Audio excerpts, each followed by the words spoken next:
I think we all came into the field having some understanding of what burnout was and why it happens, but not enough ideas about how to prevent it or mitigate it or come back from it.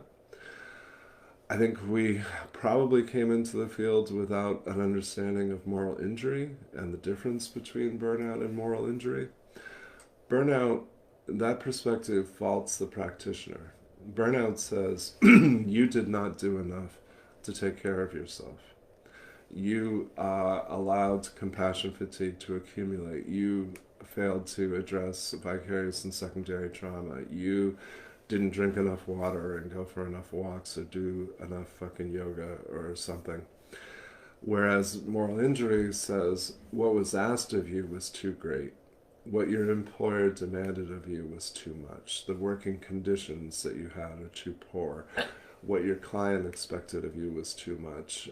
The problems that you were to address were not sufficiently, you were not given resources. You were not,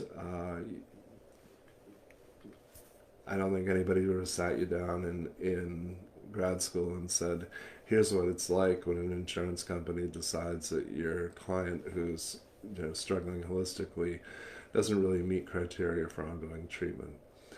So moral injury is progressively where I hope our attention falls, and what we consider going forward is examining what is it that our employer expects versus what is it that we can reasonably do.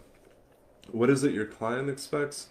In my experience, is probably far less than what it is that you expect of yourself.